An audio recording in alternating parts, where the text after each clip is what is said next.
say, kids, what time is it?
Hello, Boothroyd.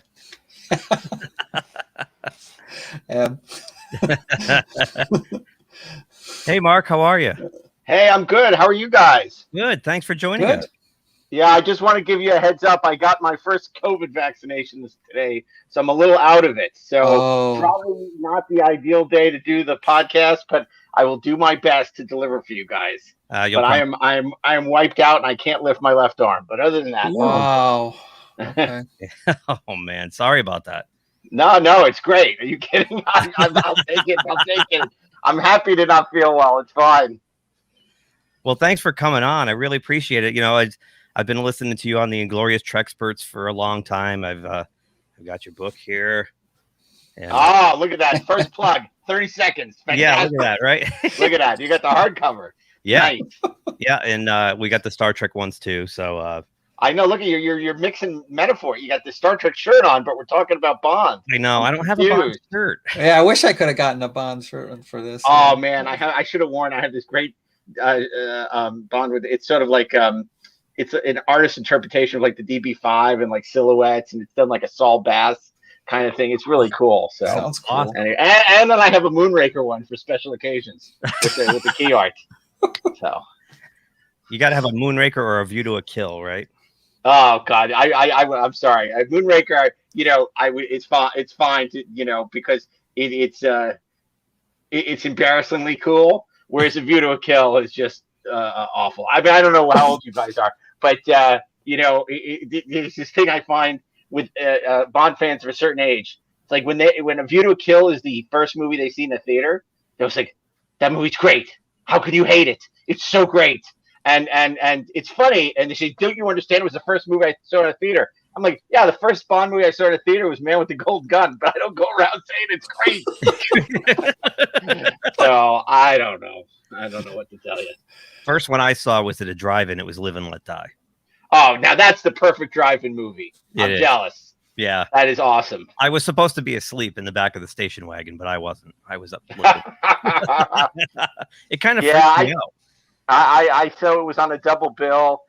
I never saw Live and Let Die in a theater until many years later. My parents wouldn't let me see it. Like The Man with the Golden Gun was the first one I saw in a theater, but then they were showing like double features of like Live and Let Die and Man with the Golden Gun, and wouldn't let me see it because they said it was too scary and too much voodoo. I don't know. Yeah. But yeah. No, it was. But it's funny. I told them they're crazy, and then of course I watched on the ABC Sunday Night Movie, and they would have nightmares about Jeffrey Holder on the front of the train going. So I was watching a lot of it like this. Yeah. But then there's Jade Seymour, and so all's forgiven. Well, yeah, of course. Yeah. So great in that movie. Did Moonraker they do something like totally different from the book? It had nothing to do with space, and then they just changed it all from the book. It did take place in space. I mean, the book Moonraker, was written in the 50s. It's Hugo Drax, and he has this missile that he calls the Moonraker. He's going to blow up London with his Moonraker missile. Yep. So, okay. I mean, as you guys know, it's like after Spy Love Me, it says James Bond will return. This is when they always had the title at the end. James Bond will return in For Your Eyes Only.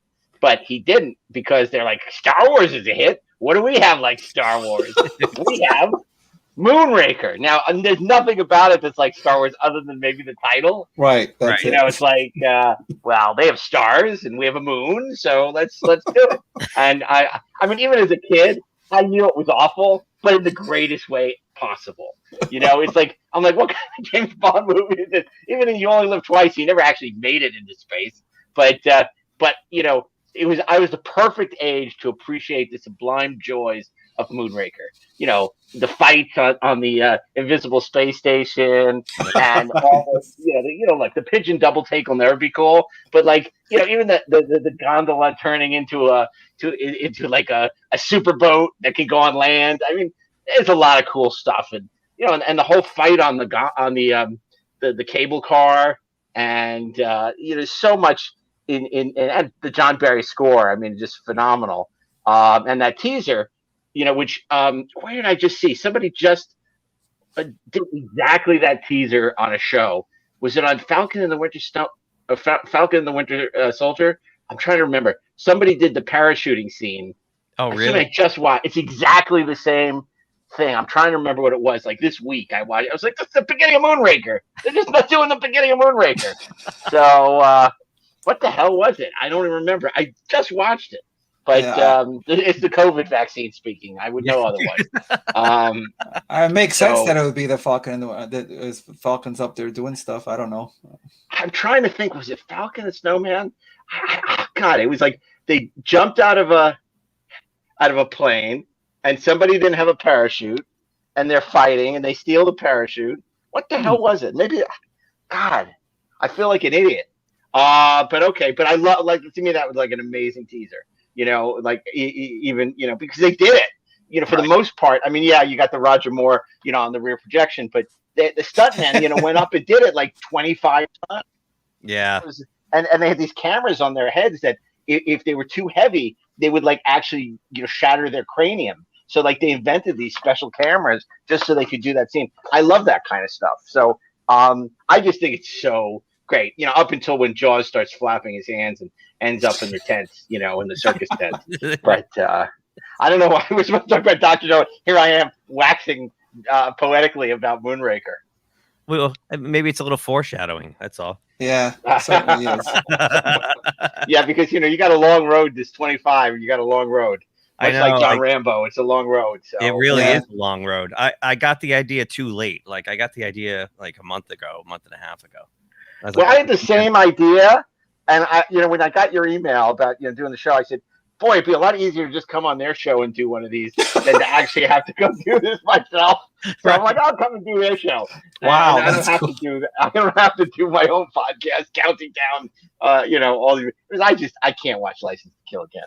I can't watch A View to a Kill again. I'm sorry, you know. Wow. I can. I'm lying. I mean, it's like even the worst Bond movie is amazingly entertaining. Yeah, I was going to say bad Bond is still better than a lot of stuff. Especially today. Yeah, you know, I have this crazy thing, and Ed Gross, who I wrote the book with, does the same thing. Even though we have them all on, you know, DVD and Blu-ray and streaming, all the Bond movies. If they're doing like a Bond marathon on like Pluto TV or, you know, one of the streaming channels, it's like, I have to watch it, even with commercials, and I don't understand. It's sick. I'm like, it's a sickness.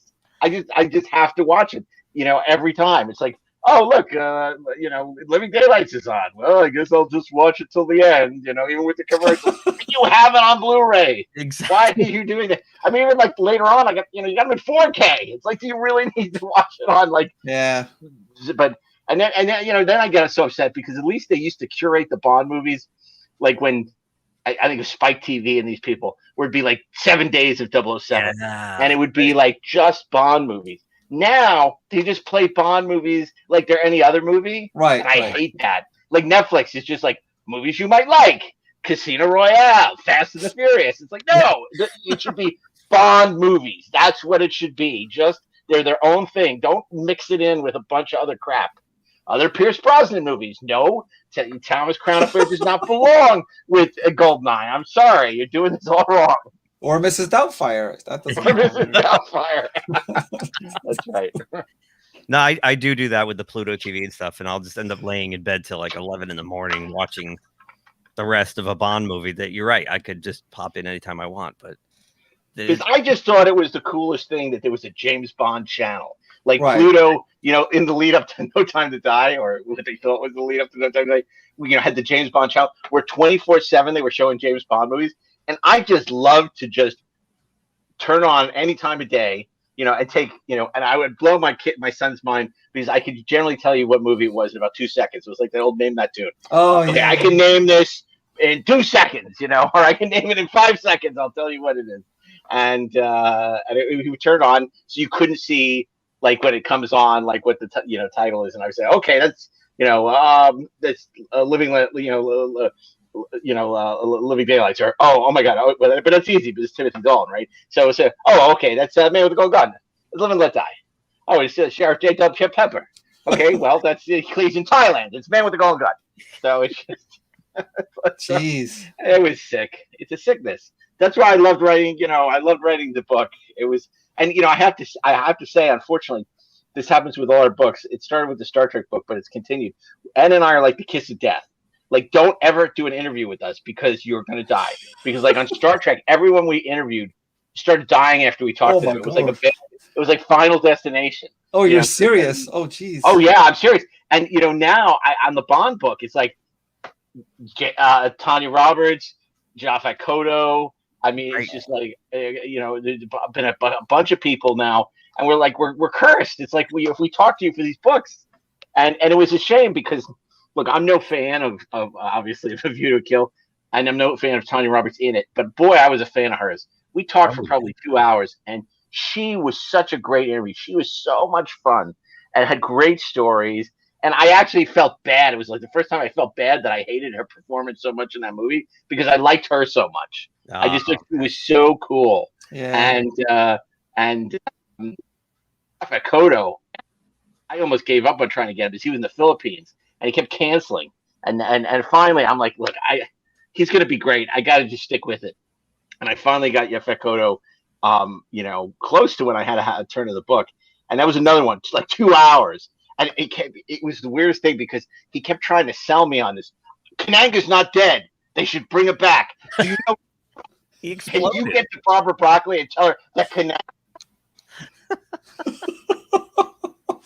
I'm like, how are you going to publish that? You don't have the rights to James Bond. Oh, in Canada I can because the copyright laws are different. And I'm like, okay, Japhet Kotto.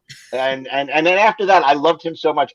My friend Dean Devlin, who I work with on some things, and is just the greatest guy. He was shooting a TV show in the Philippines. He said, "You got to hire Japhet Kotto. He's in the Philippines. He's awesome." I'm so disappointed that never happened because I just got such a kick out of Japhet Kotto. So many movies I love that he's been in, and he was, as messed up as Live and Let Die is in so many ways.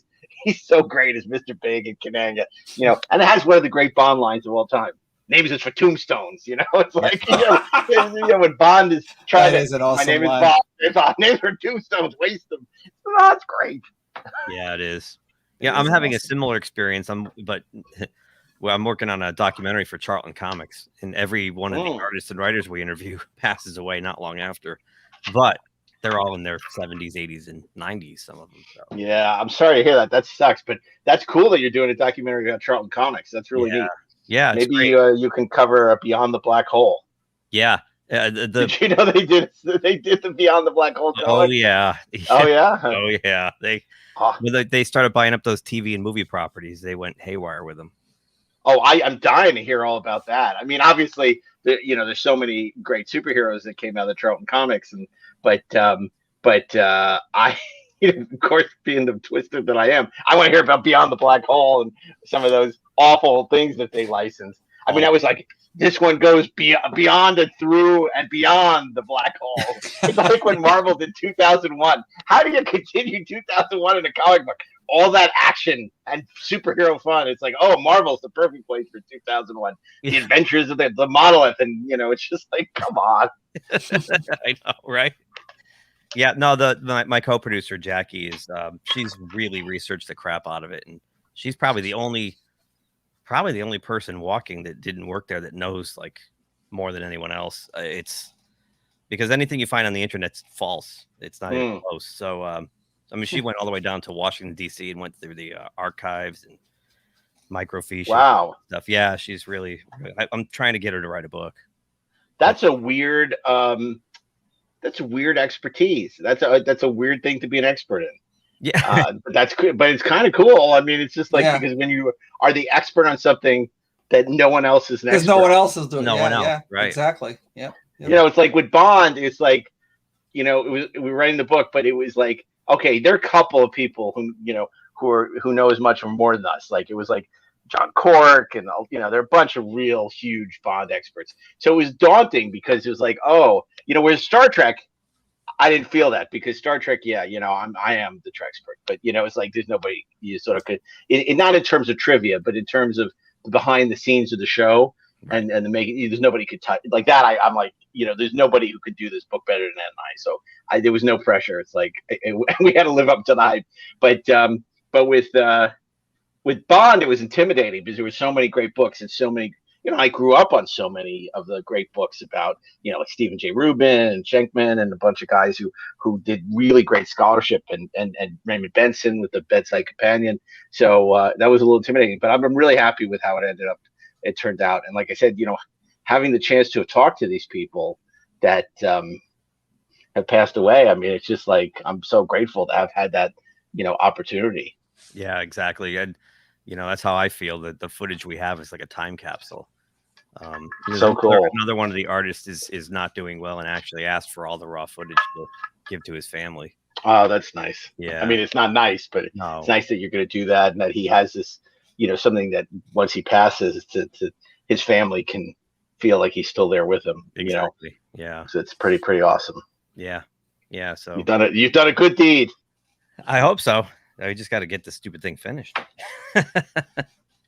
We lost a whole year. But yeah, I know it's been really tough to do anything that involves having to leave your house. That's why podcasting is flourishing. Yeah, exactly. Yeah. And YouTube. I mean, it was tough for us because we did everything in the studio, and when we had some growing pains doing the Zoom, but then it got to the point where it was like, this is great. We don't have to go into the studio. We don't have to lose a whole day and all this, and we just hop on Zoom whenever we want. I mean, I remember we did that. We launched this new thing, Trexperts Briefing Room, which was audio. One night it was like I was bored. I just called Darren. I'm like, hey Darren, you want to do a commentary now? He's like, yeah, sure. And we just did it. We couldn't do that if we were recording in the studio. Right. It was bread and circuses. It turned out very well. So but anyway, too much Star Trek. No, we haven't dropped that yet. Today, Shades of Grey dropped today, which is hysterical because I timed it because Ashley Miller, who comes on the show a lot, his new show on Netflix, Dota Dragon's Fire, just premiered, and so I wanted to sort of call attention to that and drop his episode today. And the Shades of Grey one is so funny because it's just that's why I don't want to just do the good episodes. It's like let's do the worst one. Let's do some of the bad ones. It's more interesting. This is what you guys say. Let's do the one where they ran out of budget money and had to cobble together stuff. Exactly. Yeah, and then we did and on the main show on Inglorious Trexperts we did What If, which is based on the old Marvel comic. It's like and so we sort of did Star Trek What Ifs. What if Edith Keeler had lived? And we postulated all these What Ifs, which was super fun. Yeah, and had a couple of cool guys. I mean, this is why we try and mix up like the interviews with like the bullshitting episodes. So it's a nice combination. I mean, we had Robin Curtis on a couple of weeks ago. Yep, she was sensational. Oh my God, she was so much fun. Yeah, I could have, yeah, I'm just very candid, as you know from listening to it. So anyway, so that's a lot of Star Trek stuff. But I know you want to talk about Bond and specifically Dr. No. Dr. No, yeah. So start at the beginning, and we'll see how we do here. It's interesting because I just watched it tonight before we did this, so it's nice and fresh. For the first time, that makes one for a few minutes anyway. And then it'll probably go right out again. Then I reread the chapter in your book, so I'm ready to go. And cool. Before we get into it, I just want to bring up the point that because nowhere on the Blu-ray in the bonus features do they talk about the monkey. Really, that's interesting. I think if one of you remember on the laser, this may be before your time, but on the Laserdisc, it was laser. we remember from Watching with Love and Goldfinger. they had these commentary tracks that MGM and specifically the Broccolis made them dump. They're out of print. You could still get them on the internet, but like bootleg versions. But they didn't like the fact that they were so candid. Of course. And I think the monkey, I'm the first person who told me about the monkey was Richard Maybaum when I interviewed him for Cinefantastic back in the night, because I got him right before he died, but that was in the early 90s. I was covering License to Kill for Cinefantastic, and it was funny, but I talked to him for a very long time, and it was a really fascinating interview. It was probably the first time I talked to anybody huge about Bond, and I only used a fraction of that interview. And it was always frustrating to me that, I was only able to use so little, but it's a magazine article and it was really about License to Kill. And, in those days, it's like, I would turn in these huge articles and Fred would cut them down because he only had so much space. So it was really great after all these years to go back, first of all, to find out that the audio cassette still worked, that I was still able to hear it and, had it transcribed and got amazing stuff from him, 20 years later. It's a terrible thing because I never throw anything out anymore because I unfortunately with these books, I found like all this stuff I've ended up going back to and using that, I should have by any rights thrown out years ago. But, with the Star Trek book, there were so many people that had passed away that Ed and I, still had. He calls his basement in New York the TARDIS, because whenever we need something, he would go down there and he'd call me up. He said, "You don't believe what I just found." And it's like, "What?" And he said, "I found this micro cassette with this interview I never used with like whoever it was." And, it was the same thing with me. It's like I go in the garage and then find all this stuff. And like, thank God I didn't throw it away because it ended up becoming super useful. I mean, it was particularly useful on the Galactica book too, because a bunch of people had passed away on the original Battlestar Galactica. And I was able to use, a lot of stuff I had done over the years on that. And, some of these events at the American Cinematheque that I hosted. And so, that's why I always said that, no one else could have really done what we did with 50 Year Mission, because between the two of us, our coverage of all the shows up until that time, up through Enterprise, or, unprecedented, between the two of us, we had access to everything. And also we had so much with people, since Ed had been doing this since the early 80s and me probably since the early 90s. We had interviews with tons of people who were gone that nobody else would have. And, it was really like the last time substantive on Star Trek. Right. Just because, the people aren't around anymore. So it becomes the same stories. And the problem, unfortunately, is, a lot of the cast is still alive, or people, they don't really remember what actually happened. They just keep repeating the same stories they tell at conventions to get a laugh, which bear no resemblance to the reality. So it's better to catch them when it's contemporaneous and, when you can really drill down and get them to be honest. Yeah, definitely. So it was shocking to read that that Wolf Mankiewicz wanted to turn Dr. No into a monkey and have him humped around by another villain named oh god, the name just escaped me. Started with a B. Yeah, I forget the name too, but it was a ridiculous concept. I mean, I think that Wolf Mankiewicz always saw this thing as beneath him, and he thought the thing was a big goof. And I think that's where, the monkey came from. But, Maybaum and obviously, Saltzman and Broccoli just hit the roof when they saw Mankiewicz's draft of the, with the monkey and how stupid it was. It is, Dr. No will not be a monkey.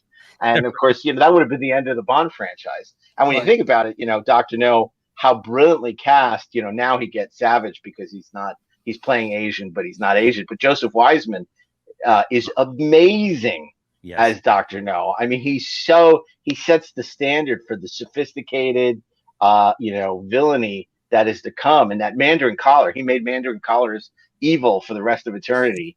And, he just has that dinner scene is just one of my favorites. I mean, the movie gets, like when people talk about their favorite Bond movies, and Dr. No always in a way gets overlooked. Like people don't give it the love that it should. But when you really look at it, like it has everything in there.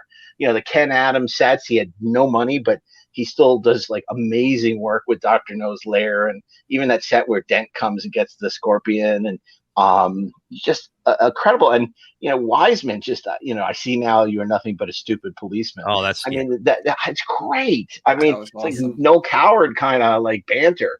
I just there's so much I love about it. And look, I used to watch it all the time on the ABC Sunday Night Movie, and it was always Ernie Anderson going, tonight it's the one that started it all, Dr. No.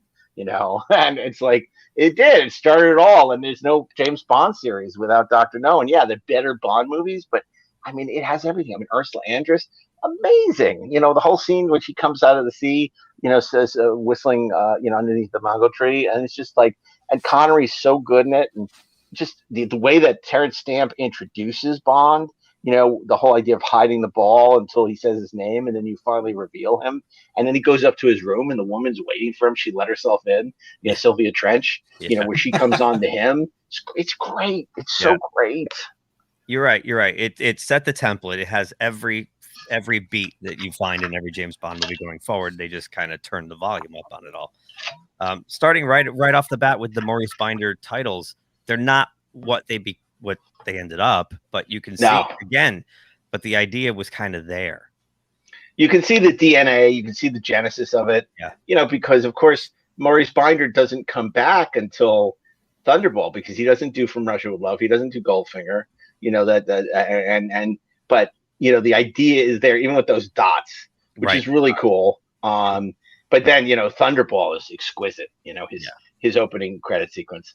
In fact, I did for one of my big birthday parties. I did a thing in my backyard where I had all the stuff projected on this giant screen. And one thing I just looped to a bunch of techno was like the Bond credit scenes, because that's on the Blu-ray where they have just the so it was perfect. I could just put them on a loop, and it was all the Bond credit sequences, and I just had them going, and it's the best. They're the best. They are. And that was fun because I got to talk to Daniel Kleinman, who did the new ones, and he also just has great stories. And I think more than anybody, he's really honored what came before him and built on it. Because when I first saw Goldeneye, it's like, wow, these credits are amazing.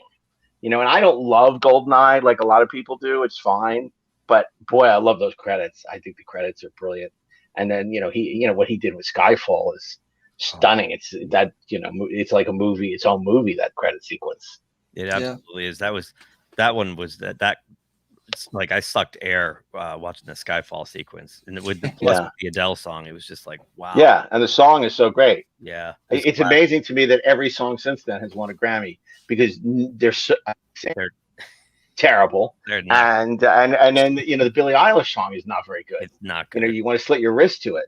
And when you think about how they used to belt out these songs, and with Shirley Bassey, and I mean, I have to say, and I'm going to lose all any credibility, like I even like the Lulu Man with the Golden Gun, which nobody likes. I like it a lot.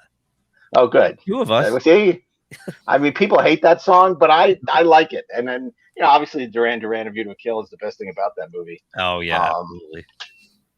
Yeah, we had a little. I got into an argument with the guys in Duran Duran over which Bond is the best and whatnot. Oh,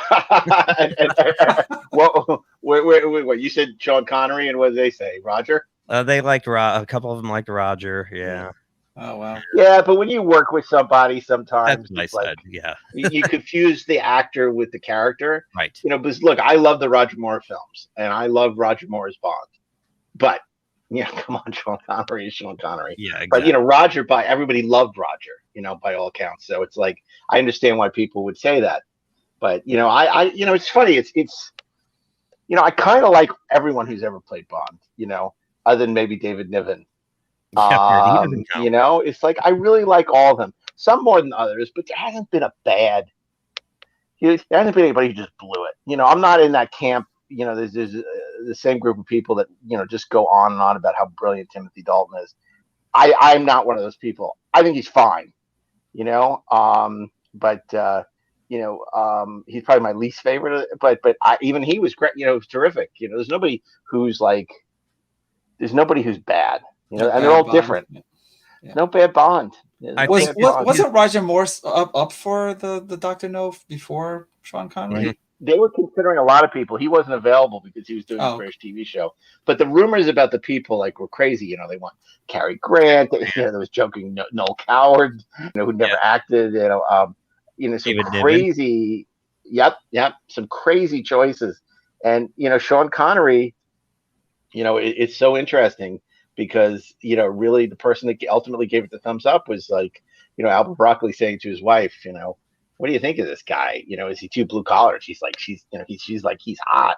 And that was like kind of what she clinched loved it, him. Yeah. So, and it was perfect because, I think the thing they were really worried about in casting Bond, and I think it's true, is they didn't want somebody, because the British can be very, how do you describe it? Nah, look, I mean, Pompous. a feat, I mean, it's more, it comes out of sophistication, but there's not a rough and tumble quality, right? Necessarily, particularly in movies, right? Yeah. So I think they wanted somebody who was blue collar but sophisticated, somebody who looked like they could beat you up, Right. So it was not that they didn't want Tom Hiddleston. They wanted like Russell Crowe. Now I know he's Australian, but and I think that was brilliant, because again, it was that kind of thing that guys wanted to be and women wanted to be with. I mean, they said it a million times, but it's all true. And then with Roger, what was so brilliant was casting somebody who was the opposite. So you weren't really competing with him, or at least he got to that point where he's so different. Whereas, as much as I love Lazenby, and I do love Lazenby, he was destined to fail, because he was always going to be compared to Connery, because he was just a Connery clone in a sense. Right. He wore the same suits. He went to the same barber. He tried to be Connery. Kind of looked like him, yeah. And kind of and he was never going to live up to Sean. And what was great about Roger was he was just completely different, and so you could accept him because he wasn't trying to emulate him. Except when they gave him scenes like in Golden Gun, where he's like, pulling on Mort Adams' arm and says, tell me or I'm going to break it off. And punches her right in the face. Yeah. Yeah, it's like, come on, we don't believe you, Roger. Exactly. You're going to kiss her, not kill her. Exactly. So yeah, I mean, we can start right there. So the film opens. We have the 3 blind mice guys. Which are great assassins. Great assassins. You think they're blind, but they're not. They're not. Great. Yeah. And we see these guys playing cards at this what was it, the Queen's Club or something in Jamaica. Yeah. And we're introduced. And you really get that sense of the British, when they really they said the sun never set on the British Empire. When they were this total colonialist power, and they they had all these it's just so, and the upper crust society, and it's so great because Sean can slip into that, but you can tell he has no use for all these pompous people. It's really it's great. So Strangway gets murdered, our the secret agent. Yeah. And then Strangway secretary. Which did anybody else think that his secretary looked just like Moneypenny? Yes, she looked a lot like Moneypenny. She did. The first time I ever saw it, when I was much younger, I thought it was Moneypenny. Yeah. I was like, what's going on here? Because I didn't see I saw Dr. No later on. I Roger Moore here when I was a kid, but it was like, she looked exactly like her. She did. Then we're introduced to our hero, our protagonist, James Bond, and they send out a message to get him. He's at a casino at like 2 a.m, 3 a.m. And I love how the casino's packed too. Yeah, just missing toddlers. That's all it's missing. But that's what it's like in Europe. I mean, it's like, I've been to a few of those kind of casinos, and it's it's awesome. It's like that here, except they bring their toddlers with them. They bring their toddlers, and they're in ripped jeans and and white beaters. They're in suits and ties, and that's why Bond was always so aspirational, because everything was so much more upscale and classy. And it's just I mean, I remember it was like the first time I was in Spain, we went to this for the Cities Film Festival, my first movie, Free Enterprise. We went to this casino there, and it was like a Bond thing, and I was like in heaven. It was so amazing. It was funny because I actually in the early 90s was invited on this junket down in Jamaica to where they shot Dr. No and a couple of the other movies in Jamaica. And it was at this resort in Ocho Rios, and they had a bunch of Bond people, Richard Keel and Lazenby and Lois Maxwell and a bunch of other people. And we went up to GoldenEye, which was amazing, before camera phones. So like I have no photos of it, or I never got them developed. It's just annoying. And that was the opposite. They had a casino at the hotel, and it was so low rent. It was just the worst. And all the table games were like on these machines, and they were like trying. It was more like Vegas than it was like a Bond movie. But Right. I always wanted to learn how to play Command Defer, Baccarat, just to be like in a Bond movie. I never did, and everyone's just so easy to learn. And I've tried, and I never understand it. It's like in and out of my head. I don't know how to play it either. Yeah, I'll have to figure it out. I'll let you know. So, okay, deal. So, we the first time we meet Bond, so he's playing blackjack, and we meet this woman Sylvia Trench, and what I always liked about this scene is that he apes her back. He just mimics her back because he says Miss, and she says Trench, Sylvia Trench. You are, and he's Bond, James Bond. And that becomes a classic. But I mean, right then and there, and you said it the other day to me, Edson, when we were talking, that like you were like, wow, like he was like born into the role, no adjustment required. You know how a lot of actors have to grow into the roles. He was there. Oh yeah, yeah. I was shocked in the beginning. Yeah, Like that was one of the things that was shocking about. That's the very first Bond movie. And I was like, oh, that feels like he's been playing this forever. It's like there was no growing into it. But then you look a little bit deeper into it, and you read that or you hear that the director Terrence Young really took him under his wing and taught him everything. He wanted to be kind of like Bond, and he taught him everything there is to know about Bond, and you see why that he did so well with that. Everyone says that about Terrence Young, that he was the real Bond. And even when I was talking to Barbara Carrera for Never Say Never Again, she knew Terrence Young, even though she didn't work on a Bond movie. She worked on Never Say Never Again, but she said, yeah, totally. That's totally the way he was. He was just very sophisticated and, charming, and, taught Sean how to eat and how to dress. And, it's kind of like My Fair Lady, Right. He was, Sean Connery was Eliza Doolittle. Yeah. But it was Sean that brought the aloofness to the role, right? He was the one that kind of wanted to be kind of quippy. Yep, absolutely. Not take it too seriously, which we get a taste of when he goes back to MI6. The first thing he does, he throws the hat and it catches the rack, and he starts flirting with Moneypenny. And so, and it's funny because he's a 00. He's one of these elite agents, but he's kind of like, he's aloof. He's kind of M seems frustrated with him right from the get-go that he's kind of a screw up, Totally. which is bizarre because he's an elite agent, but he's probably, when you think about it, he might be like is he the worst of them? Yeah, because he doesn't want to give up his Beretta, even though it has no stopping power. Nothing, like, right? He tries to sneak out with. You want the wall? Look out of the wall. No, I want the Beretta. I want. It's like okay. I mean, really. And M makes a quip when he first walks in about being awake at 3 a.m. at a casino, and do you ever sleep? And he's just kind of, what is it with you, man? Yeah, totally. Yeah, he doesn't do what the other agents do, follow certain protocols or whatever. But which is kind of weird because it's like if you're that type of operative, that there are no rules. So it's like that's what makes him the best one, I think. But I always like their relationship because M is always like has to kind of scold him like a father. Like even when he leaves the office, he calls Moneypenny. He's like, dispense with the normal.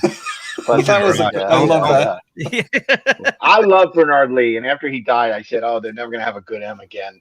And I was wrong because obviously Judi Dench was phenomenal. But I loved Bernard Lee, and it was a small role, and it was only later they found out, he was, totally drunk half the time he was filming it. But was he? Really? Yeah, Holy cow. But he was. I never would have known that. And I always, whenever I see him in The Third Man, I'm like, oh my god, it's him. So, yeah, I love Bernard Lee too, and.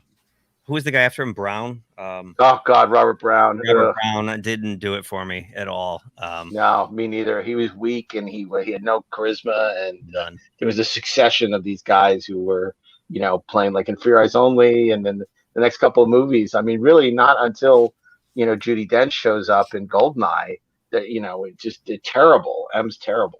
Yeah, I agree. And then I think Ralph Fiennes is doing a good job now. Yeah, I do too. Yeah, I do too. So, it's funny, actually. I just lost my train of thought for a second.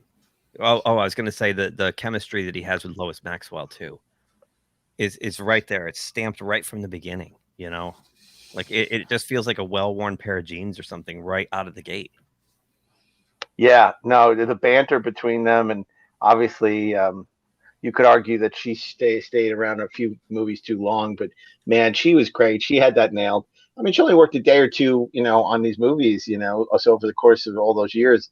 How many days did she really work? But boy, she was such, a part of that tapestry of the Bond movies, and it was great. And again, I know a lot of these articles are going to come out like think pieces about, oh, John Bond was so misogynistic and so sexist, and he sexually harassed Mon. But no, Moneypenny was complicit. It's like she knew what she was doing. She invited that. It was totally.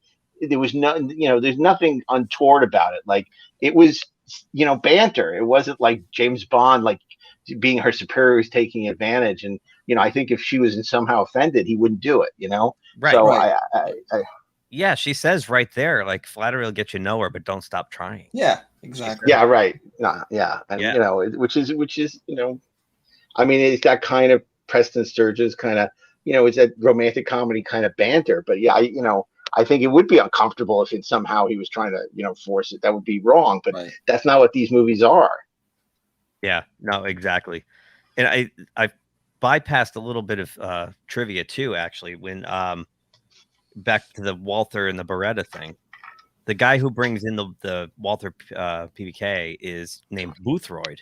Yeah, Major Boothroyd. Yeah, Major Boothroyd, he's kind of Q. He's Q before he is Q. Mellon, Yeah, right? Yeah, before because the- Q is Major Boothroyd, and like the only time they refer to him in Spy Love Me, Anya Masova says, "Oh, thank you, Major Boothroyd." Major They get the Boothroyd. submarine car, so it's really a recasting. It's not like a different Q. Right. But that guy's terrible. No, he was awful. And then apparently they named Q Boothroyd after the guy who wrote a letter to Cubby Broccoli and said the gun he should use is the Walther PPK. Yeah. This is why. And it was from some guy named Major Boothroyd. Yep. Yeah. Oh, okay. Yeah. So Fun fact. Put Yeah. that on IMDb. thank God they brought in Desmond Llewellyn though, because Oh yeah, he's so great. One of the sweetest guys, I'll tell you. I remember I was so sad when he died. I remember I interviewed him in the 90s. Again, this never happens, and this is certainly, I did a really long interview with him. And at the end, he said, "Have you ever been to London?" I said, "No." He says, "Well, if you're ever out here, give me a call if you need a place to stay or, wow. whatever. I'd love to see you. Jeez. You're welcome to stay with my family and I." And I was like, "Oh my God." He was such a lovely man. I mean, Yeah. I regret that I never took him up on it, but it was like, he could not have been any nicer. He seemed that way. And it was so sad the way he died. So sad. Car crash. Yeah. I read Roger Moore's book, and Roger seemed pretty busted up he loved too. Yeah. Everyone loved My him. word is my bond.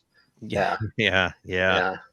So so after he leaves MI6, I'm sorry, I got to interrupt. So Yeah. you read the Roger Moore. Did you ever read his diary about the making of Live and Let Die? No. Oh, you have to, because he wrote it in the early 70s, and it's wild. It's wild, and it's honest. It's before like publicists probably went through it with a fine tooth comb and edited it, and he's completely honest, and it's very 70s, and it's a hoot. So I would recommend it if you have a chance. Is read it it. available, or do I have to go like? Yeah, I think like a year or two ago, somebody reprinted it. I have the original version, but there's a reprint of it. But it's called Roger Moore's James Bond Diary, and it's about the making of Live and Let Die. But man, you have to read it. It's that's homework for that movie. Yeah, it'll be perfect when you do Live and Let Die, because there's some great stories in there. And most people haven't read it, and so if you repeat some of those stories, some you can't repeat on a podcast. It's amazing, that book. Oh, I just wrote it down. I'm going to definitely find that. Thanks for the tip. That's awesome. Yep. So after he gets his mission dossier, we get the first taste of what is to come in all the Bond movies. We get to go to an exotic location for real. That's always the same. Yeah. No cyclorama, no matte paintings. We're actually going to Jamaica. Yep, that's right. So, Kingston, Jamaica. Didn't they shoot that on or around GoldenEye? Yeah, it's in Ocho Rios. They shot it in Jamaica, where Ian Fleming wrote the books, and it's beautiful. I mean, Jamaica is absolutely beautiful there, and and it was great to see some of the places where they filmed some of some of this stuff there. But Jamaica was, it's gorgeous, and obviously on film, it's just stunning. Oh, yeah, especially on the Blu-ray. I mean, you have the 4K. I don't have the 4Ks yet. I Not on. Oh well, I do on iTunes. On iTunes, Oh, okay. Apple upres everything to 4K. Then I have on the Blu-ray. They only did the Daniel Craig ones in 4K, so I have those on disc in 4K. Okay. But yeah, but the versions on Apple are gorgeous. Everything's in 4K. They're those transfers from like 15 years ago for the great set that John Cork did. When they redid them, the Lowry remasters. Yeah, but they're still, it looks great. Yeah, it was, the colors just explode. It just looks. It looks like it was shot last week, as opposed to 50 years ago. Yeah. Yeah, I think they didn't they do like a wet transfer off the 30? They went back to the original negatives. Yeah. Yeah. So we get to Jamaica and right away at the airport, something's wrong, right? First we have Jack Lord spying on him as Felix Leiter, and boy, how did they get Felix Leiter wrong so many times after this? It's amazing because Jack Lord is so perfect. And he's almost the American James Bond, and he's tough and he's rugged and he's awesome, and never got close to it again until Jeffrey Wright, exactly, with, the Craig movies. Exactly. But up until then, oh my God, could they be worse and worse? I mean, the guy from Lost, John Terry, who played him in Living Daylights, is like a surfer dude, and then you got Cece in Goldfinger, and oh my God, the worst. Thunderball. Hedison's okay. Hedison is my favorite of them.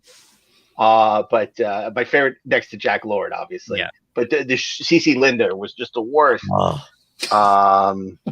Yeah, there's some really bad miscastings. It's all because they didn't want to spend the money for Jack Lord to come back, and it's so unfortunate because he would have really elevated that role. Yeah. But you can't find another guy, another actor, an unknown even. I mean, because Felix Leiter is supposed to be able to stand there next to Bond, and be his equal. And these guys, I mean, come on, it wasn't even totally. Yeah. And then the car service comes to pick him up. Bring him to government. So great. He thinks he's being followed because he doesn't realize it's Felix Leiter, and he's being followed by Jack Lord, but really it's the driver who's the villain. So great. It's so great. That whole chase is great. That chase, Quarrel driving the car. Yeah. Quarrel's driving the car. That's right. Yeah. And it's a great scene when they pull off the road, and he figures out that the driver's full of shit, and Yep. And then he goes for his gun. So great. And he bites the cyanide. I love all that stuff. It's so good. It's so good. And this is what, 20 minutes into the movie, half hour into the movie. All this stuff's gone down already. All the stuff. Yeah. And you get a real sense right away of how smart and cunning Bond is. When he goes to the phone booth and he makes the call to Government House. Best line. What? Okay, that may be the best line in the movie. Look after my friend. He's not going anywhere. Yeah. After he drove him over, he said, make sure he doesn't go anywhere. Yeah. Yeah, that's so great. And the guy's like looking at him like, is he gonna go in somewhere? He's like so confused. Guy's sitting there dead. He's like, what? I know. He's like looking at him. So great. Which I found kind of odd because I think the guy he figures out that he's dead, but then there's no kerfuffle. There's nothing. There's no fallout from that. Yeah. Bond just goes in and sits down with the guy, Dent and the other guys in there, and starts questioning them. And it's like, what's it? No. And then meanwhile, she's spying on him. Right. So. Oh, right. The photographer's at the airport too, snapping pictures. The secretary, I think he met at the Government House. Oh, the Government House. Oh, when she's Government House. She's pretending to file, and then she's really listening. Of course, he knows right away. It's like. Yeah, I know. And then we'll get to that, but that's still one of the greatest scenes in any of the Bond movies when he goes up to her house, and she thinks Bond's died, being driven off the road. And he shows up like nothing's happened. It's awesome. Like it's a normal drive, and then she's like, "What?" And then he sleeps with her, and then he sends her away twice. And then he waits for Dent to show up, It's so great. And then So great. obviously the famous, that was a Smith and Wesson, and you've had your 5. You had your I mean, 6, yeah. it's your 6, right? He looks so smart, and it's so. And they say, "Oh, he's so sadistic." Yeah, that's right. He has a license to kill. I would hope. I would think he is. Yeah, exactly. No second chances. And I remember saying this to you, Keith, the other day about how the scene with the tarantula looks so real. Well, because he really was naturally afraid of spiders. So I mean, obviously it was real for him. He probably didn't want to film that scene, even though there's a piece of plexiglass. Yeah, but still. Yeah, but I think in the most recent versions they've digitally taken out the glass, or at least the way they color timed it. It's not as obvious as it's not as obvious, right? Yeah, because it's like in Thunderball when the shark is chasing him, where it's separated by glass, but the glass didn't go all the way to the end of the pool, so the sharks went around and then came after him. So I mean, he's had a couple of run-ins which are not pleasant. No, yeah, he wouldn't put the spider on his arm either. That was Bob. Yeah, did that. Yeah. Well, that's what they do on a movie. They say, "Oh, it's totally safe. Don't worry about it. Just do it. It'll be fine. They never bite you. We got the antidote standing by." And Connery was smart enough to be, fuck off. Yeah, exactly. Yeah, I love how when he's like slamming it with his slipper or whatever, you hear that music that goes. Oh, the Monty Norman. Yeah. Well, just as he hits they it. couldn't replace all of it with John Barry. Reminds me of a Bugs Bunny cartoon. Yeah, I mean, there's a reason Monty Norman didn't come back in the John Barry score of Rush of Love, and it's some of the most famous film music of all time. Yeah. Back to when he. We should do that every time we say something. Bum bum bum. Yep. You got that cue you can play. And they kind of overdid it too with the, he's like walking places and they're blaring the James Bond theme. Well, I think what happened was probably when they replaced the Monty Norman music, which was so bad, and they fell in love with the Bond theme, that, rather than having, some awful music, I mean, it's ridiculous. It gets to the point where it's like every time, he goes to get the newspaper. It's like, da da da da. Yeah. Exactly. But I get it. I mean, if you have all the soundtracks, it's like you listen to Dr. No, and it's like, know. So I like when he goes back to his bungalow at this point. I really want to stay there. I'm looking at that place and I'm like, oh man, it's on the beach. Oh yeah, it's pretty cool. Oh, it's really awesome. And he goes in and he already suspects that something's not right. So he puts the piece of hair across the closet and he dusts the briefcase and goes out for the night. And so you see like a real spying thing. It's like, back at how do you check to see if somebody's in your room? So the whole thing with the hair and the tape was smart. It's like this is before any kind of electronic kind of stuff. I mean, but it just recorder, and then he takes it back, and he hears the footsteps of somebody coming in. He knows he's been in the room. It just shows the Bond movies getting bigger and sillier, right? But that thing with the tape is awesome. And the hair. I used to do that when I used to do that in my own room. I was like, I hated my brother or parents coming in. I used to where I had my stuff that I didn't want touched. I used to do that all the time just because of that. I did. Really? I thought it was kind of, a really good way to know whether someone's been there. Yeah. Yeah. So he finds that receipt. When he goes to Strangway's house, he finds the receipt from for the gems, for the rocks, geological survey, and he's like, "Oh, I didn't know he's into geology." And he's like, "He wasn't."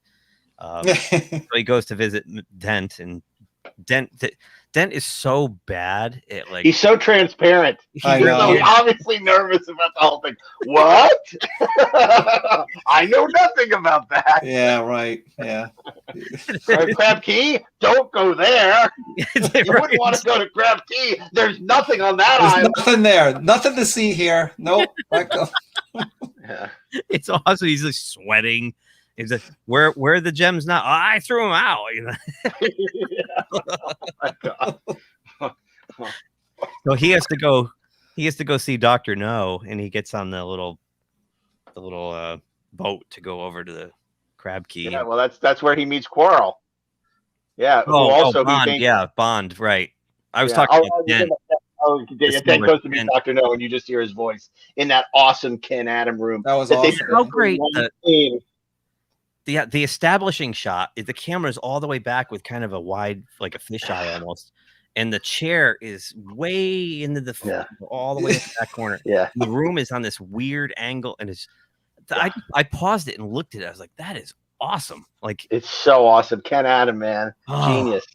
I mean, for this nothing thing, any other movie, he's going to pick up a box with the spider. It'd be a room, and on a table, instead Ken Adam builds this great set with that awesome oval window, and it's just bizarre and weird, and exactly, it's this wide shot of him coming in. It's like open the box. Yeah, and the lens distortion gives it that weird, something's off here. Yep, totally, so great.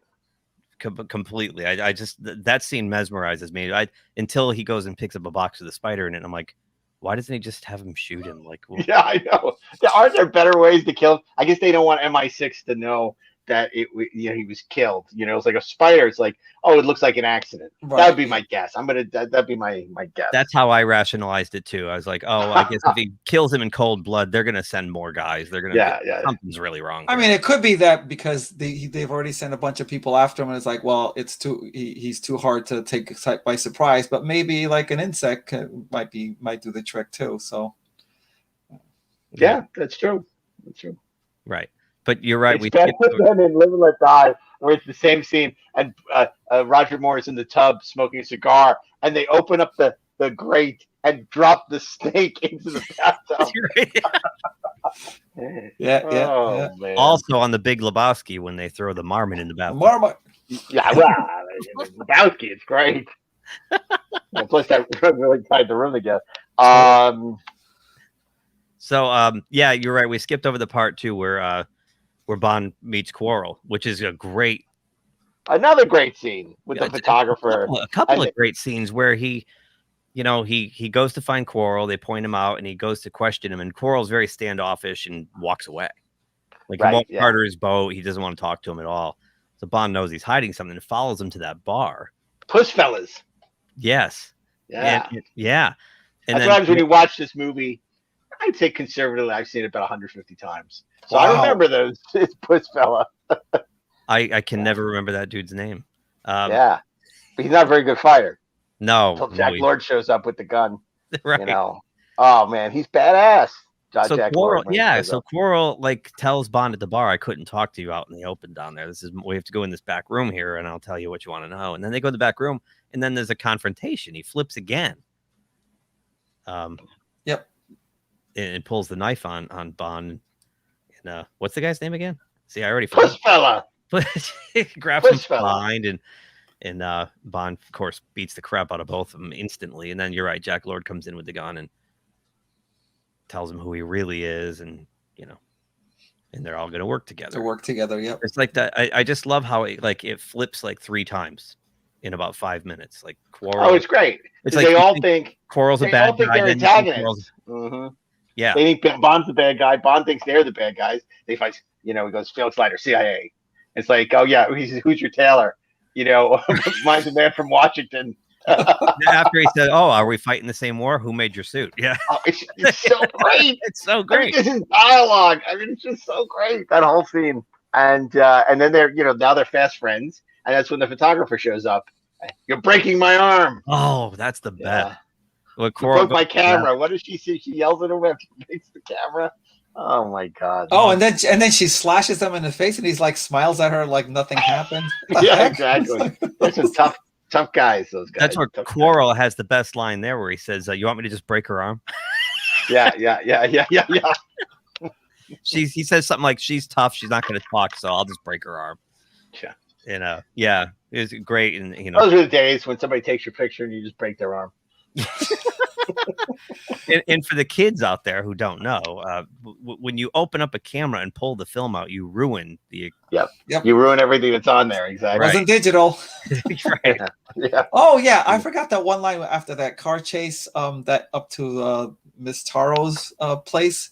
Wasn't there like a big car chase? It looks kind of funny, but the bad. And then that they go over the cliff, and then that hasn't happened yet. He's talking to the. Oh, okay. Yeah. I'm because running Dent ahead. because he hasn't killed Dent yet. But yeah, all those feathers and he still can't fly. Yeah. Yeah. Again, another great Connery line after he, they decide they're going to let the photographer go, and he goes, "Beat it, freelance," because she said, "I'm just a freelancer." I'm freelance. Yeah, Freelance. totally, completely. It's the little things like that. It's the little details for me. And again, Richard Maybaum and Joanna Harwood, we've got to give her credit too. Very important to the early Bond movies. Maybaum got rewritten a lot and by a lot of people. He was instrumental in the success of the Bond movies, but he wasn't the only one. But somebody like Joanna Harwood deserves a lot of credit, for what she brought to those early Bond movies. And I think sometimes she doesn't, but she hasn't given as many interviews. And, at the time, women weren't associated with action movies. And, Right. It's a shame that she didn't have more of a career because she could have been like Lee Brackett. It's like she deserved a lot more success, and unfortunately it was so much machismo that, she didn't really have the opportunity to move on to other things, and but she would have been great. But she was like, I think Terrence Young's assistant or something. But but super talented. Yeah, I mean, some of that dialogue is it's so snappy. Like going back to the thing where we just said, are we fighting the same war? Well, who made your suit? Yeah, I mean, the Jack Lord recognizes it's a Savile Row suit, and it's like, mine's a man in Washington. It's so great. It's so great. It's so great. Yeah. So we're kind of jumbling it all up, but we might as well just go to the part now where he's going to go up to Miss Taro's house. Here's your scene. All those flowers. Sorry about that. Yeah, it's my fault too. We're hopping around, but we're. Don't worry. If somebody hasn't seen the movie, by now they should be listening. They should be watching the movie and then listening. You've had 59 years to watch this thing. So. That's right. 59 years. And it's the Bond movies are some of the easiest things to watch. They're always on some streaming channel or something. It's impossible, not to have access. So it's like if you want to watch Dr. No, chances are you can find it somewhere. I agree. Looking too hard. It's funny because I guarantee that the kids these days, get off my lawn, will find this too slow and boring. Even though to me this is the kind of James Bond stuff I love. The first two movies are me too. Yeah, I think I don't know. I don't get that. And it's like, they complain about the rear projection or whatever. It's like, no, the story and the dialogue and the acting are great, and things are a product of their time. You can't treat everything as though it was made today. And I will watch Dr. No, over virtually anything that's being made these days. Because it's just better. It's better filmmaking. It's better movie. Yeah. Yeah, I agree. So you don't like the pace?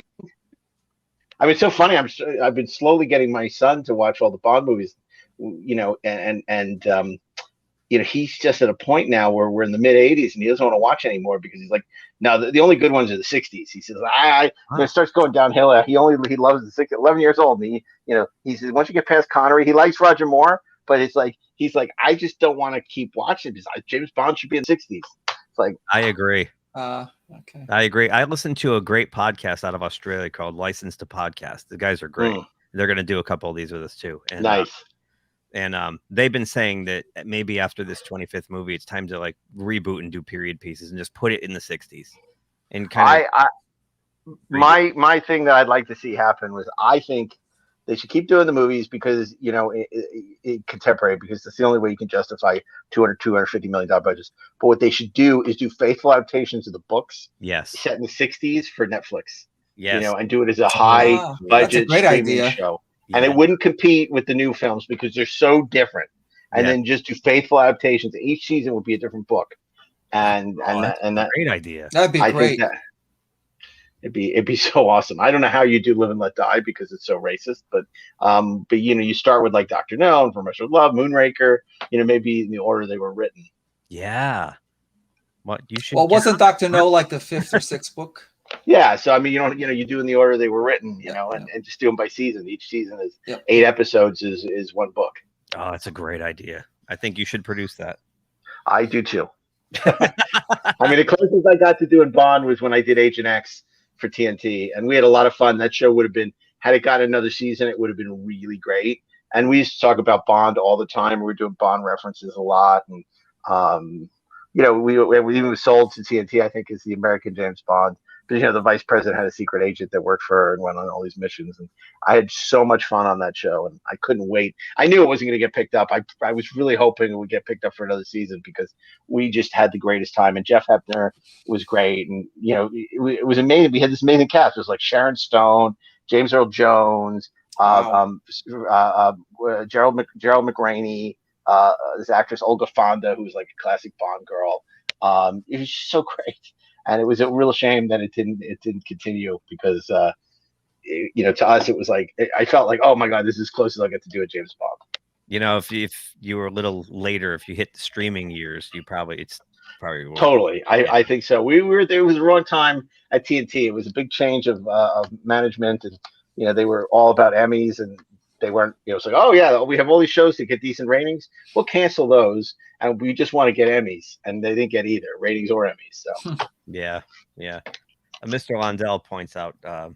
Oops, I'm clicking on the wrong thing. Whoops. That for the kids looking for Dr. No, you can do them on demand on Pluto. There you go. Pluto streams on demand. Streams on. Yeah, they still have that James Bond channel where it's all James Bond all the time. Yeah, that's cool. Yeah. Oh, that's cool. I like it. Cool. So yeah, the Miss Taro stuff. So this is weird to me because the first car chase, when Felix and Quarrel are behind Bond, that's all like that's shot for real. Right. With people in cars with cameras or whatnot. Then when he goes to Taros, they do this horrible rear projection. Yeah, it had to be. I think the difference is they were on a cliff. Yeah. And I think it was probably too dangerous. Maybe. Whereas the other one, they were on an open road.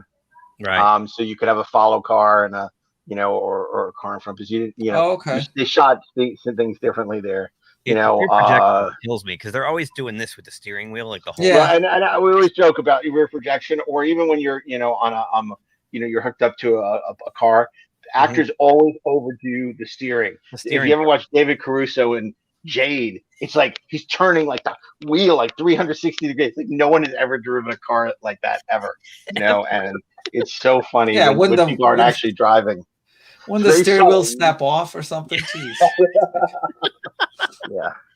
Yeah, and they with the rear projection, you had scaling issues. Like sometimes the hearse looked twice the size it should be. Yeah. Look, and you got to remember also, and I know you understand this, but it's like it was a really low budget movie even for the 60s. Right. It was $1.2 million. I mean, it was to get UA to agree to do it. I mean, Columbia was going to do it for $1 million, and they said we can't do it for $1 million. UA came and said we'll do it for 1.2, but not a penny more. And even then, that was not a lot of money, especially for a movie of the scope. And it's amazing what they pulled off. It's crazy because when you think about it, I guess didn't they go about 100,000 over budget, and they were starting to panic, and they're gonna you got to remember it didn't even get a big U.S. release. I mean, it got released in like drive-ins. It did. It really wasn't until Kennedy talked about how he loved From Russia with Love, the book, and with Goldfinger, that it started to get treated like a real franchise. Yeah, I do have the numbers for when we get to the end. I adjusted everything for inflation, so it's pretty interesting. Oh, okay. Yeah.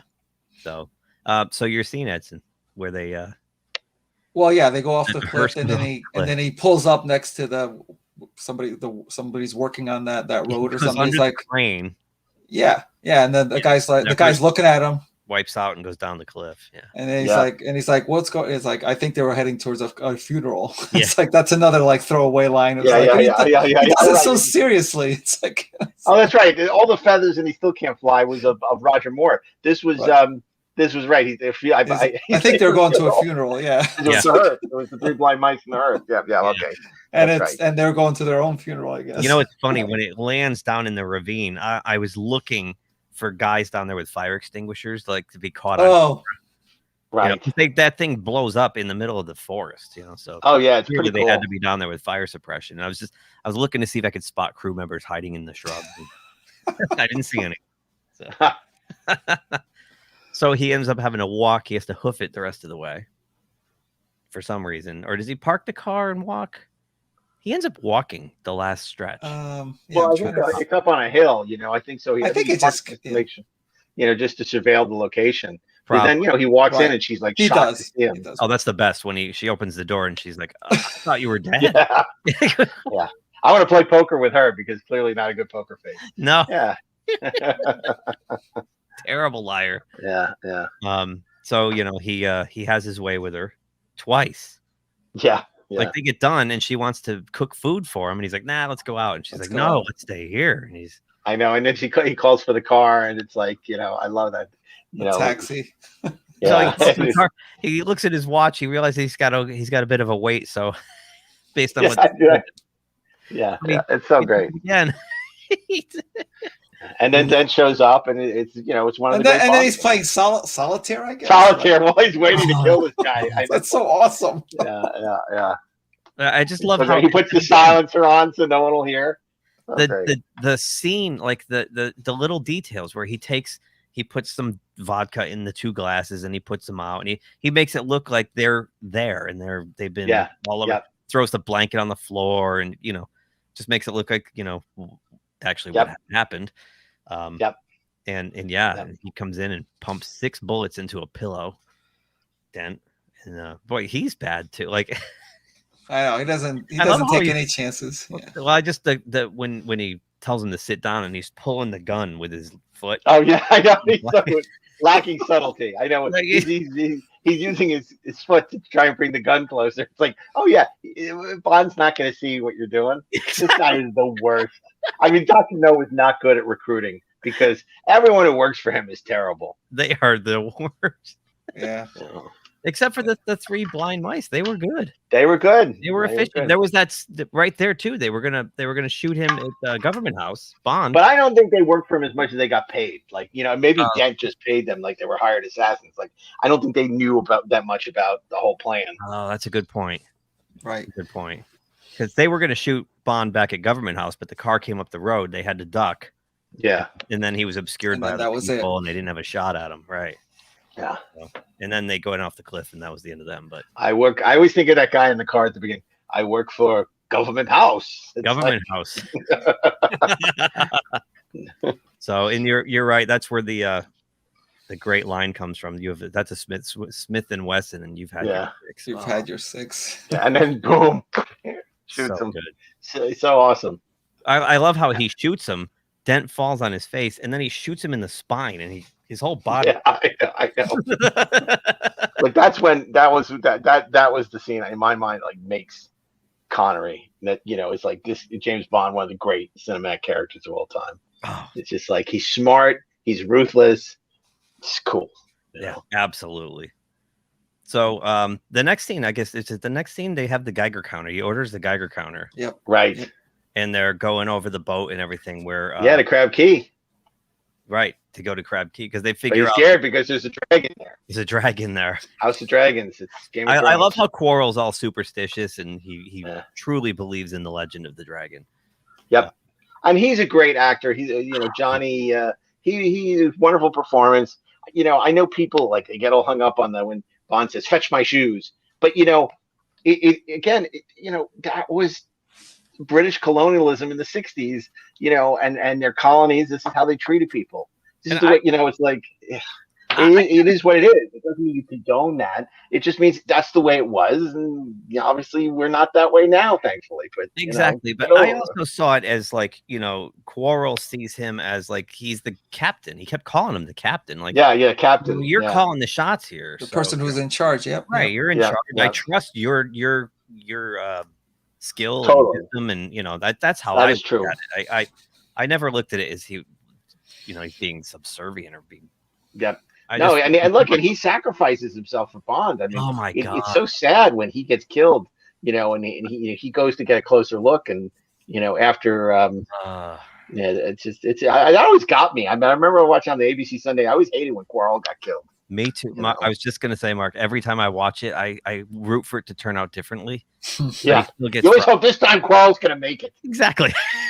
He's such a great character. I didn't want him to die. Yeah. And I don't like in Live and Let Die. They had Quarrel Jr., but he wasn't as good an actor because of course Live and Let Die preceded Dr. No in the books, so Quarrel was in both of them in both the books. Right. And it's a shame that they couldn't have had Quarrel in both because he's such a great character. I'm with you. It's a shame.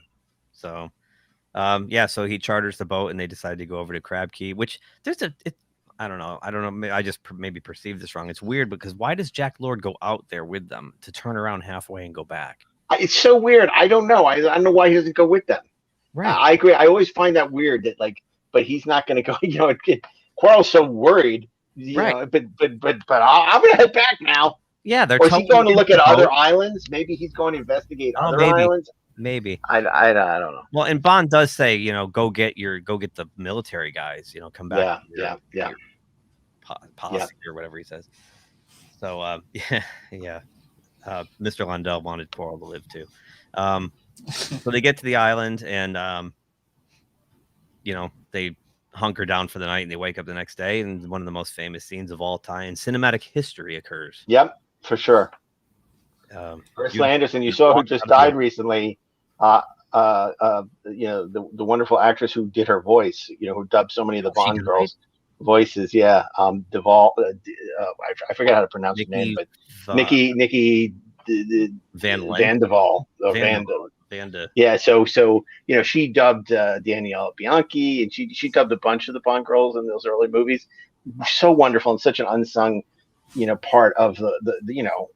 But if you ever heard Ursula Andress speak, you know, it's kind of like in Singing in the Rain. And I can't stand up, you know, Swedish, but it would have been like that.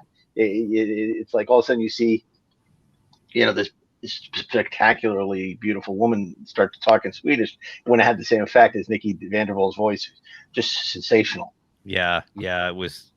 I didn't know that until I started reading the books. You know, when I was a kid, I had no idea. Me too. She did. Yeah, a lot of that stuff I learned was, you know, it was like in the early '80s or mid '80s.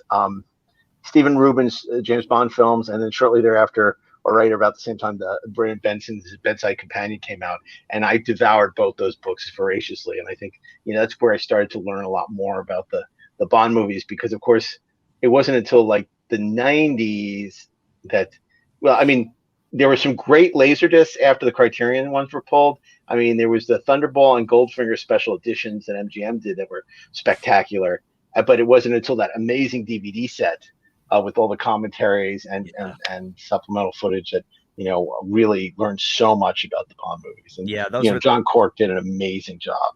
Those were those box sets that had like 5 movies in each one. Yeah. And they're still using that material. They still are repurposing it when you know, get it on streaming or you get the Blu-rays. It's still the same documentaries they made back then.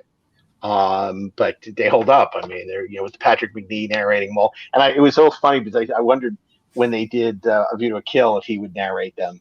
And, you know, they had somebody else, I think, narrate those. Oh, that one. Yeah. Because you couldn't have Patrick McNee narrate his own movie. His own movie, right?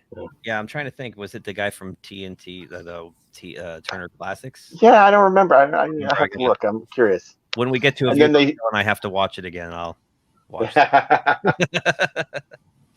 I'll be forced to. Yeah. Where were we? Well, you know, we went out to the well. She came out of the water. Yeah, we met Ursula Andress. You know, and then they hide from the. We'll be back with the dogs. Oh, I love that guy. I love his like, come on out. We know you're there. Come on out. Come on. Yeah. He's great. And Bond's like, he's bluffing, and he's like, we're gonna come back with the dogs. Yeah. So they hide the swamp and they have the bamboo shoots to breathe. That's awesome. They kind of a Scooby-Doo cartoon. Yeah. They're under the water with Scooby Doo. Yeah, exactly. And then that guy doubles back after they go. That guy doubles back and wades through the river, and it's like it finds him anyway. And he strangles him and kills him. He strangles him, of course. Yeah. Great Bond stuff. is not risking it. And then, of course, the sad death of Quarrel when the dragon. And the dragon finally comes. Yep. But before I love when Bond dismisses it. It's not a dragon. Dragons don't smell like petrol fumes. Oh yeah, they don't run on diesel. Yeah, they run on diesel. Yeah. Before that scene, though, there's the great scene where Bond asks Honey about herself. Yeah. Oh yes. And you find out that like her father vanished on the island. You know, he was a scientist and the whole bit, and he's orphaned, and she was alone. Yeah. Yeah, and then taken advantage by this guy who she killed. Oh my god! Like, yeah, so creepy. Like she got basically raped, and you know. Yeah, that's the implication for sure. That's the implication for sure. And then, you know, she has to sell seashells in Miami for money. Yeah, So, you know, she's a survivor and she's tough cookie. definitely. That's why, you know, you understand why she doesn't trust Bond at first. Why Right. she's so suspicious of him. Right. And Coral, he comes running over to warn him Yeah. about the dragon. She pulls the knife on him, you know. I love when she agrees with Quarrel. Or- She says, "Oh, it's the dragon," she says, and Bond's like laughing, and she's like, "No, there is a dragon." Yeah. right.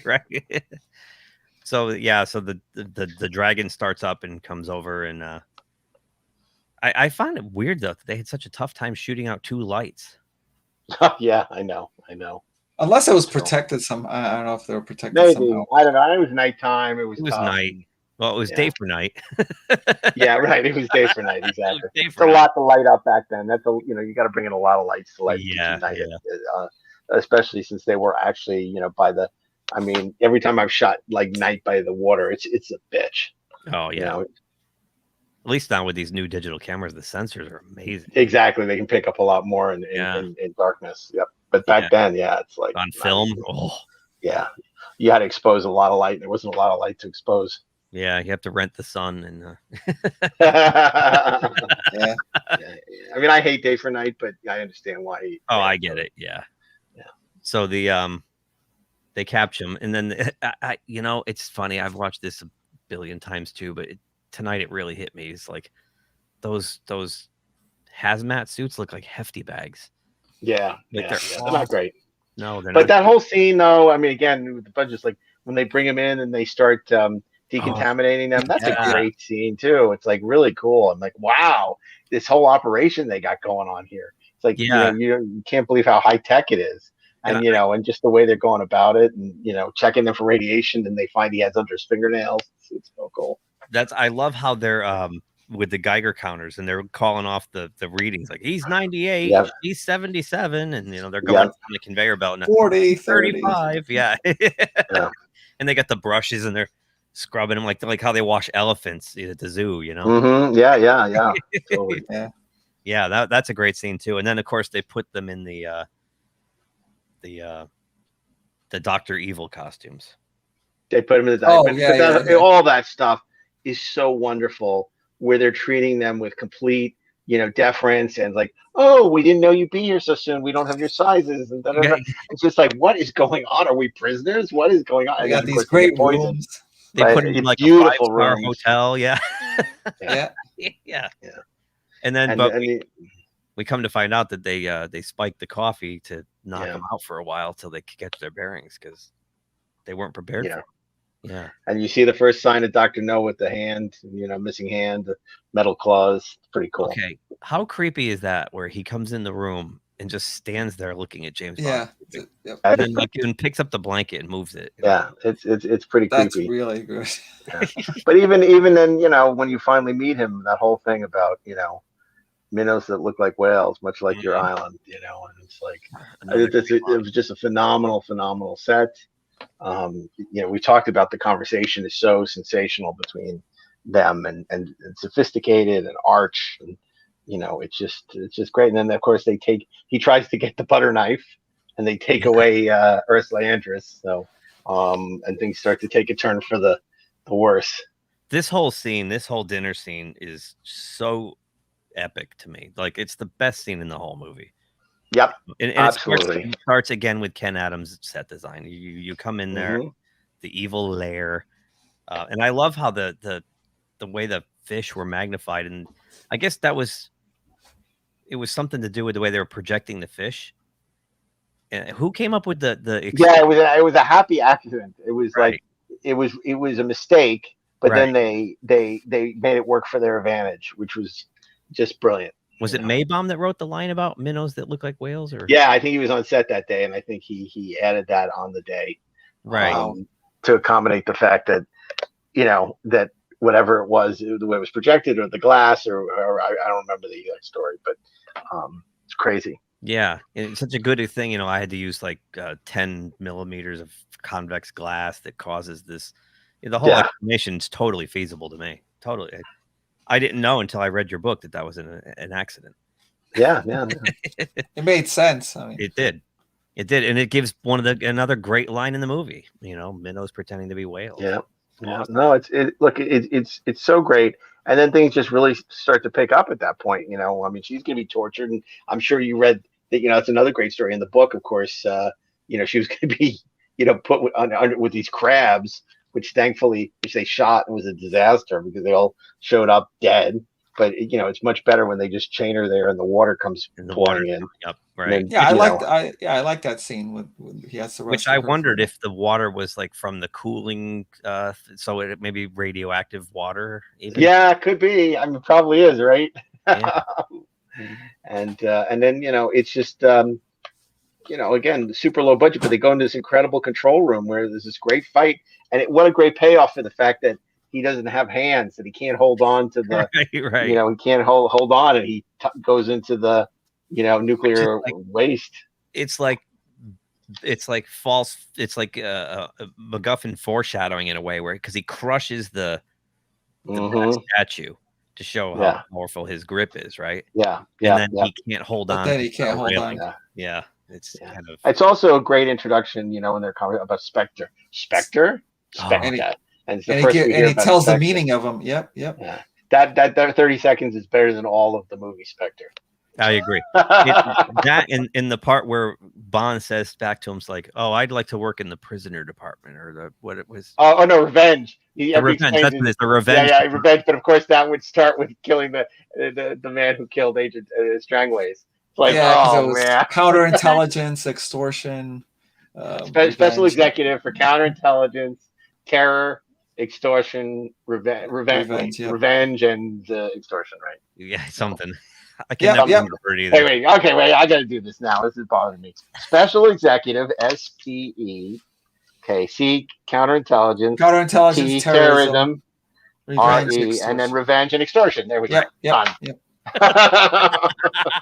I heard the pen go down. So yeah, exactly. I had to write it out. Because so that dinner scene, the battle of wits, is it's just in Weissman is so good. His expression never changes. Yeah, he's cold. He's so good. And I saw him in theater. I saw him do theater in New York in the early 90s. And he was so good on stage. And I remember I was working a talent agency at the time, and I called him up as I was going to try and sign him as a voiceover client. And I had a lovely conversation with him. It was the only time I ever talked to him. And I just said, I just want you to know, I'm such a fan, because not only was he great in Dr. No, he played Manny Weisbord in Crime Story in the 80s, which was sort of this great thing with Dennis Farina. It was 2 seasons on NBC, and he's like basically the role Lee Strasberg played in The Godfather, but this is their version of the Godfather, and it's he plays this mob boss, and he's so good at it. And it's totally. I've never. And when I saw him in this Patty, it was also great. So, yeah, I have to find that because I love Dennis Farina too. So I'll have to go find that. See, Londell, you got to work. I just saw that in the chat. You got to work on memorizing that because there will be a quiz. But yes. It took me many years. There's also this quick little thing, double take that he does of that painting, the Goya painting, of the Duke of Wellington, had been stolen. Duke of Wellington, which was really stolen the previous year. So they're making it look like they're making it look like Dr. No stole it. Yeah. Whenever it does this timely stuff, a lot of that stuff doesn't hold up. They did it from Russia with Love too, where he goes, I definitely say one of their aircraft is missing, which was a big movie that previous year. But some of the topical stuff doesn't necessarily hold up, whereas, something like Inspire Love Me, when they do the whole Lawrence of Arabia thing, that works because, the movie at that point is like 25 years old. So it's okay. And an Yeah. But yeah, and then of course there's the first of the big James Bond battles, where the secret base is blowing up and Bond is evacuating. He's rescued Ursula Andress, and they're trying to get off the off Crab Key before the whole thing blows up.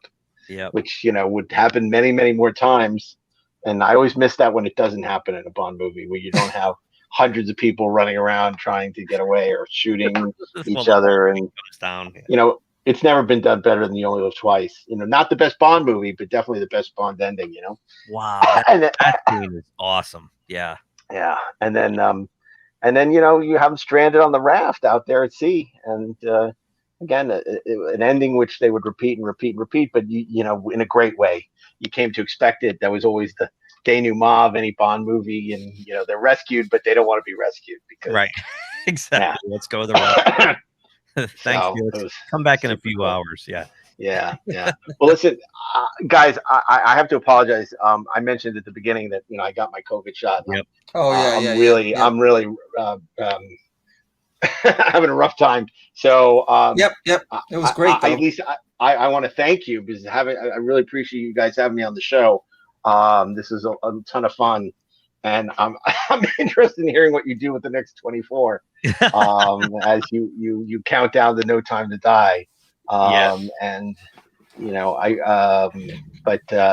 I hope we'll get to do it again at some point because when I'm feeling better. Yeah. No, we want to thank you. Thank you for coming on, and please Thank you. feel better. I can hear you're starting to struggle. So Yep. Yeah, and if they want to, anybody wants to follow me on social media, they can find me at Mark A. Altman. Of course, the Star Trek podcast, as you well know, is Inglorious Treksperts, also on Instagram and on the other stuff. So check that out. And the 4:30 and the 4:30 movie, our show, which we curate fantasy theme weeks based on the old 4:30 movie of yore. So, and we'll be back with all new episodes on that soon. We covered Bond a bunch of times, and that's always been fun. But this was great. You guys do a great show. Super enthusiastic. I'm so glad that you invited me around the show. And if people want to know more crazy facts about the book is Nobody Does It Better, you can get it on audio, hardcover, paperback, digital, any way you want, any way you consume books. And I'm really proud of this one. It's probably alongside the 50-Year Mission, my favorite of these books. And we have a new oral history of Star Wars coming out in July, The Secrets of the Oh Trade. wow. That's Okay. right. Yeah. There's the Bond book. The saga continues. And everything, I'll link everything to Mark in the show notes for people watching the replay. So cool. That's awesome. Well, thank you again, guys. And I know James Bond will return, and if I'm invited back, I'll be happy to come back. Oh, you're welcome back as you anytime. get towards the end of the run. So take anytime. care and have a good rest of the show. Thanks. Thank you. Feel better. Okay. Thanks, guys. Thanks. Bye-bye. All right. So yeah, we'll just wrap this puppy up. He's a wealth of information, man. Oh, he's great. What a way to kick it off, to have a Bond expert. So I guess this would probably be a good time. I'll go through the I'll go through the numbers and what about this. So it was hard to find box office numbers for this. Box Office Mojo only had the American release in 1963, and then there was a re-release in 2009, I think it was. So I found this, the numbers. They had the international. The problem is, you can see it right here. So this is based on all the releases they've ever had of this movie. So it would be the 1963 domestic, and then again in 2012. Oh, okay. They had a limited run back in the U.S. And international, they did it again in 2009 in the UK, 2020 in Australia, and in New Zealand. Wow. But I don't think they made big numbers, because what I've seen is that domestically it grossed about the 16 million and internationally about 43. So I think like those re-releases were so limited, it was pocket change. Yeah. So I did some quick calculations. Now we know that the budget was 1.2 million. So taking 1962, actually I should make it 1961 because they were shooting it in 1961, right? Let me change that to 1961. See if. Oh, okay. A little bit. So a $1.2 million budget in 1961 would be equivalent to a $10.5 million budget today. So then if you go to the grosses, so I put in 1963 because that's when the final tallies would have come in, both domestically and internationally. In the U.S., it made 16.1 million, for lack of a better. It would be about 138.1 now. Holy cow. Yeah, and then internationally, you're looking at 373. Jeez. Now, 373.8. So that's about 512 million on basically a budget of what, 10.5 we saw? Yeah. Wow. That would have been a huge off the hook success. Just one of those Big blockbusters, yeah. But so going back, so it proved that it was a huge success then too. Yep. Because they invested 1.2 million and they took home what 43 60? plus Oh, 16, yeah. 59 million. So like 60, yeah. Yeah, 60 million on a $1.2 million investment. That's a win Yeah, all the way I'd say around. that's Yeah. Yeah, exactly. Serious moneymaker. And so you can see that they were off and running, and they followed it up the very next year with From Russia with Love, and then right after that, Goldfinger. 3 movies in 3 years. So they knew they had a cash cow. that's really good. Yeah, it is. So any final thoughts about the movie itself? I just go back to like my original thought, which was that like it did not seem like to be the first of a franchise. It seemed to me like it was like you're hitting it in mid stride already. And I'm not just talking about just Sean Connery playing James Bond, but just like the whole the way it was put together and everything. It didn't seem like it was something that was starting something. It seemed like they've been doing this for a while. Right. But Especially, I'm wearing the Star Trek shirt.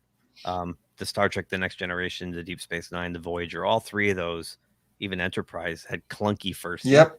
Right at the beginning, yeah. Kind of had to grow into it. And to see something come out of the gate that becomes a major franchise and has it down. I mean, the only thing I could think that came close recently was the Marvel Cinematic Universe, where right off the bat, Iron Man just was, right out of the gate, and then every one that followed was that you're right. That is a good comparison. They kind of had the whole tone and everything. Yep. The actors were cast perfectly. Everything was right. Yeah, that's a pretty good comparison. Yep. So, but here we are going on 60 years later. In all, to me, just watching it tonight again, all the earmarks are there. I mean, they don't have the pre-credit sequence. They don't have the theme song, the legendary theme song, and they don't really have the open that goes with it. The Maurice Binder cool effects laden open. It had remnants of those things. Right. And actually, I think right off the bat, you have the gun barrel thing. Right. That we did have. Bang, and the blood comes down. That, I think that right there, it put a stamp right there, right at the front, that this is not your average spy movie. This is like nothing you've seen before. And it just gave it that, what am I looking for? Like almost like that that branding. Yeah. This is something different. This is something that's breaking that everyone knows that. You don't have to like James Bond or know anything about James Bond, but you see that gun barrel thing and he walks out and shoots, it's James Bond. Yeah. Right. And you hear that music and that's James Bond. And I see that clip play all the time to try to bring other things to the forefront, where he's first introduced James Bond. That line's become. Oh yeah. People might not even know the movie at all and still know what the line is. They're lampooning it everywhere. They lampoon it on sitcoms. Yeah. Yeah. A little fun fact, by the way, the that's not Sean Connery in that gun barrel thing. Oh yeah. In the first 3 movies, it's Bob Simmons, the stunt coordinator. It's they think it's because Maurice Binder came up with the idea after the fact, and to get Sean back, he's like, "Sure, I'll do it for like $1 million." They're like, "Nah." I did hear about that. Yep. Then put Bob in the hat and tux, because he's so small, nobody noticed. So yeah. Yeah, that's why they had a hat on him, just so it wouldn't be right. Thunderball's the first one where Connery actually does it. So but going forward, it's the actual Bond actor. Yeah, and he kept the hat. Yeah. So it's just, yeah. I mean, to me, it's just it's got everything. It's got the exotic locations. It doesn't have the gadgets. Oh, right. That was one thing. Per se. Yeah. But it does hint on the extraordinary to me a little bit. Even like as far as the dragon in Dr. No, he's got the metal hands, and it still had this like hyper otherworldly sense to it. Right. It still felt what's the word I'm looking for? Exotic, I guess. You know? Yeah. It's set in the real world and at the time in the modern times, but it had that fantasy level to it. You know, like stuff that probably you couldn't imagine existing in real life. Right. Which gave it that hyper charged feel. You know, so. And there was let me see. I'm trying to think of. Yeah, right around that time there was that that Cuban Missile Crisis that kind of is almost relatable to someone trying to interfere with a launch, which was what Dr. No was trying to do. Right. So it was kind of like giving you like a relatable situation. Relatable situation to what was happening at the time too. So yeah. I mean, I always, in general, I always like this type of genre. The super agent, the spy, the operative, you know.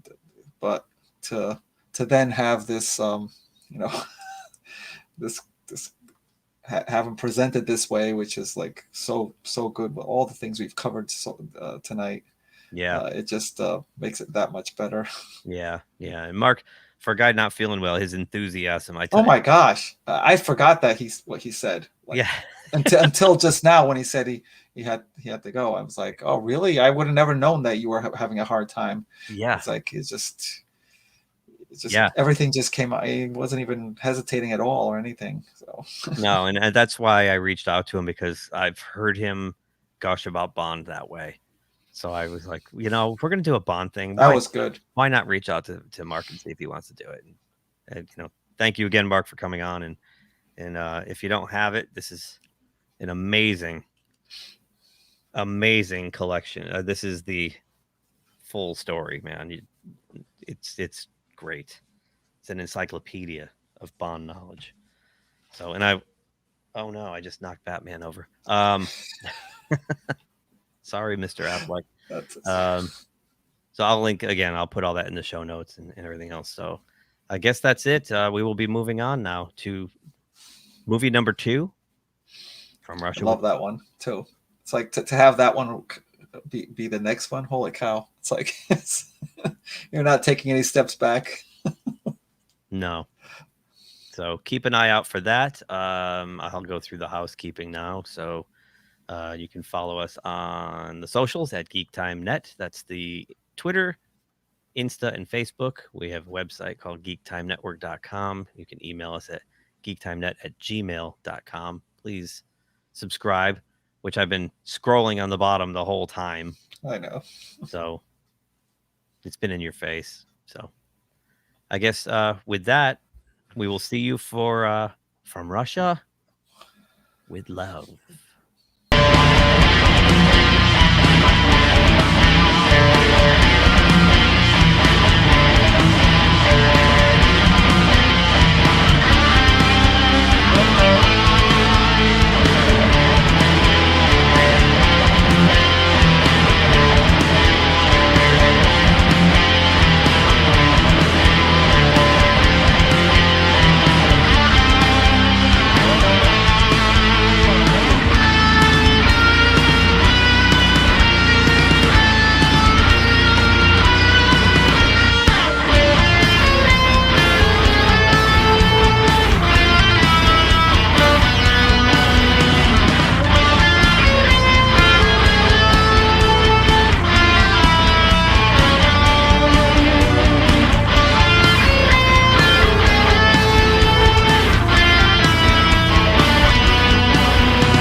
If you like this video, please subscribe to the channel.